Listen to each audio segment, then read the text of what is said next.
Hello my dear friend, this is Jitendra Kumar. दोस्तों, आज हम लोग बात करेंगे मैथ पेडागोजी के कुछ चुनिंदा क्वेश्चन। चलिए देखते हैं। और आप इसे ज़रूर बनाएं क्योंकि इतना ज़्यादा इम्पोर्टेंट है कि इसी टाइप से आपको क्वेश्चंस घूम घूम के आएगा जो ऑनलाइन वाला में आया था। चलिए देखते हैं। अगर आप इस चैनल पर न्यू है तो इस चैनल को ज़रूर सब्सक्राइब कर ले, अपने दोस्तों में शेयर करें और अच्छा लगता है तो लाइक भी करें, कमेंट करें कि क्या दिक्कत है और भी क्या अच्छा हो सकता है, तो आप इस तरीके से दे सकते हैं। और भी सारा नोट्स मैं इस पे पढ़ाऊँगा टोटल। और टोटल जितना प्रीवियस ईयर में आया है इसी चैनल के माध्यम से आपको टोटल क्वेश्चन कराया जाएगा। मैथ के अलावा भी और दूसरा सब्जेक्ट भी होगा, इसलिए इस चैनल को आप ज़रूर सब्सक्राइब कर ले अगर आप इस चैनल पे न्यू है तो। चलिए देखते हैं। कह रहा है एक विद्यार्थी 8 मीटर चौड़ा 10 मीटर लंबे आयत को परिमाप निम्न तरीके से निकालता है। इस तरीके से निकालता है तो ये अंडरस्टैंडिंग पावर होगा तभी ऐसा निकाल सकता है, नहीं तो फार्मूला लगा देता। तो ये क्या है, कौन सा विधि है? ये आगमन विधि होगा। आगमन विधि में क्या कहते हैं, पहले उदाहरण दिया जाता है, फिर बाद में उसके सूत्र की तरफ ले जाया जाता है। इसमें कह सकते हैं ज्ञात से अज्ञात की तरफ जाता है, ठीक है। इसके बाद उदाहरण से नियम की तरफ जाता है, ठीक है। इसके बाद स्थूल से सूक्ष्म की तरफ जाता है, तो इसमें ठीक है, इसके उल्टा निगमन में होता है। इसके बाद विश्लेषण में क्या करते हैं, तोड़ तोड़ के सीखते हैं। तो इसमें अलग है, ज्योमेट्री में ज़्यादातर प्रयोग होता है। निगमन विधि में पहले सूत्र बताएगा, तब जाके जो है इसका एग्जाम्पल बताएगा। चलिए देखते हैं 46 नंबर। 46 नंबर में कह रहा है, 46 नंबर में बालक अपने डैश डैश डैश सदुपयोग कर अपने आवश्यक को अवकाश को गणित में उपयोग से भली भांति बिताता है। क्या करता है, समय और शक्ति का सदुपयोग करके अवकाश का भली भांति उपयोग करता है। तो यहाँ पे दोनों आ जाएगा, समय और शक्ति।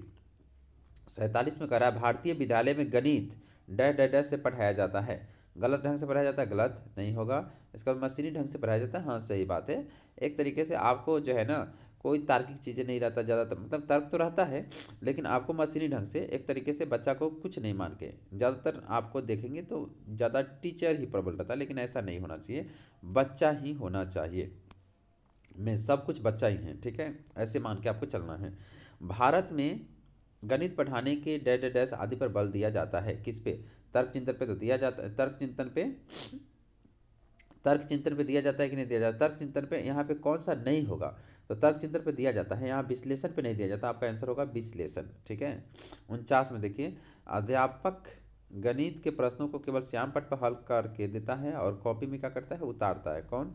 बच्चा। 49। 50 में देखिए, 50 में कह रहा है निम्नलिखित विचार कीजिए, 5+3 को इससे मुक्त अंत वाला प्रश्न बनाना है। तो ये तो ओपन इंडेड वाला है, ठीक है, क्योंकि इसमें एक ही आंसर आएगा तो उसको कहते हैं क्लोज इंड, या आप ओपन इंडेड वाला आएगा जो ओपन एक से ज़्यादा आंसर आएगा, तो इसी को बनाना है। तो कह सकते हैं कौन सी दो संख्या होगी जिसको जोड़ने पर 8 आएगा। उसमें बहुत सारा आंसर आ सकता है, 1+7 भी आ सकता है, 2+6 भी आ सकता है, बहुत सारा आंसर आएगा। तो उसको कहेंगे ओपन एंडेड, ठीक है, खुला अंत वाला प्रश्न या समालोचनात्मक प्रश्न, उस तरीके का आएगा आपका 2 नंबर आंसर। 51 में अगर देखेंगे तो 51 में देखिए क्या कहता है। 51 में कहता है कक्षा 3 के गुणन की इकाई को अनुमोदित मूल संकल्पना है, कौन सा होगा? इसके बाद देखिए गुणन की गुणधर्म, क्रम, गुण के समूह, ये सब। इसके बाद गुण पर आधारित शब्द शब्द समस्या, गलत हो जाएगा। 3 अंक वाली संख्या गलत हो जाएगा। 2 अंक वाली संख्या, क्योंकि पर्टिकुलर कोई चीज़ कह दिया, जबकि इसमें देखिए गुणन के गुण धर्म का ये सब हो जाएगा, इसलिए 1 नंबर आंसर होगा। किसी छात्र के नीचे दी गई संख्याओं को पढ़ने के लिए कहा, इस तरीके से। तो अब देखिए किस तरीके से ये पढ़ता है। देखिए कहता है इनमें इनको पढ़ने के लिए कहता है 30 6 पढ़ता है, 40 8 पढ़ता है, 400 8 पढ़ता है, 40 10 पढ़ता है। कहता है छात्र को स्थानीय मन की संकल्पना समझ ली है परंतु उपयोग नहीं जानता है। नहीं, समझ लेता तब तो जानता। इसके बाद छात्रों को गणितीय अध्ययन के लिए उपयुक्त नहीं है, गलत। ये तो कभी नेगेटिव हो जाएगा।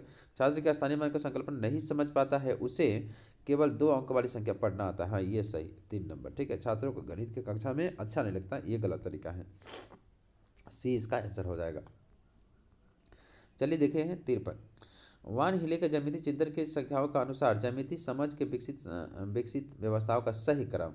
पहले आता है मानसिक चित्रण या मानसिक चित्रण या चक्षुषीकरण या दृश्यीकरण, ठीक है। फिर विश्लेषण, फिर अनौपचारिक निगमन या इसी को संबंध कहते हैं, आजकल आया है ऑनलाइन में, तो इस संबंध के नाम से आया है। इसके बाद औपचारिक निगमन, ठीक है। तो आपको इसका आंसर हो जाएगा 1, ये आपका होगा 53। इसके बाद आपका आएगा 54 नंबर क्वेश्चन। 54 में देखिए क्या है, विद्यार्थियों को स्थानीय मान जोड़ घटाव की अवधारणा को समझने के लिए निम्नलिखित में से कौन सा हस्त कौशल होगा। इस तरीके से जोड़ तोड़ करना, इस तरीके से कौन सा होगा। चलिए देखते हैं। इसमें जियो बोर्ड तो नहीं होता, ज्योमेट्री का चीज़ सिखाते हैं, अवधारणा सिखाते हैं। डॉट पेपर में नहीं होगा, डॉट पेपर में 3D को जो है ना सिखाते हैं। इसके बाद 10 ग्राम, इसके बाद सीड्स प्लग अबेकस यहाँ आएगा। इसके 55 में देखेंगे, 55 में कह रहा है प्राथमिक कक्षाओं के लिए गणित की पाठ्य पुस्तकों में किस सुझाव को बचना चाहिए। नेगेटिव पूछ रहा है, किस सुझाव से बचना चाहिए। चलिए देखते हैं किस सुझाव से बचना चाहिए।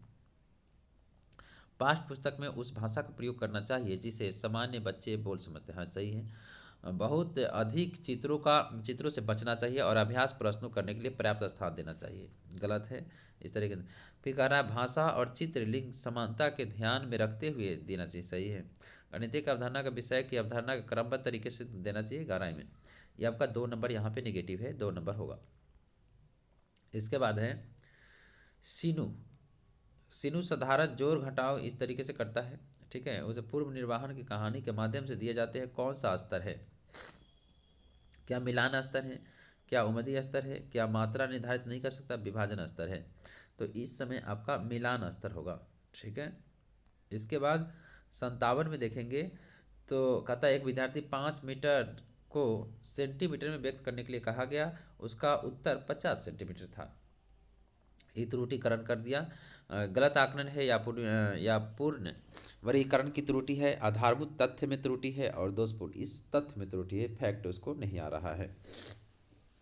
अगला है एक अध्यापक विद्यार्थियों को कागज पर आयत और एक त्रिभुज की आकृतियों बनाने के लिए उन पर लेबल लगाने के लिए कहता है। इस गतिविधि के माध्यम से कौन सा उद्देश्य प्राप्त किया जा सकता है।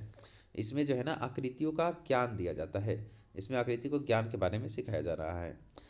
कहता है NCF 2005 के अनुसार स्कूल में गणित शिक्षण का संकीर्ण उद्देश्य क्या है। ये हमने जो है ना थ्योरी में पढ़ा चुका हूँ। इसमें बीजगणित उच्च लेवल पे आएगा। संख्यात्मक कौशल का विकास करना, ये हो जाएगा। गणना और मापन सिखलाना। इसके बाद रैखिक बीजगणित सिखाना, ये सब नहीं होगा। प्राथमिक लेवल पे हो जाएगा 1 नंबर। 60 में देखिए गणित शिक्षण का ज्ञात से अज्ञात कौन सा होगा, आगमन विधि। इसमें जो है प्रोजेक्ट विधि तो किलपैट्रिक ने दिया था, इसमें प्रोजेक्ट के माध्यम से सीखते हैं, ठीक है दोस्तों। तो आज के लिए इतना ही। थैंक यू सो मच पूरे वीडियो देखने के लिए। और इस चैनल पे न्यू है तो ज़रूर सब्सक्राइब करें और लाइक करें और कमेंट करें और बताएं कि आगे किस तरीके का आपको वीडियो चाहिए। चलिए जय हिंद, जय भारत।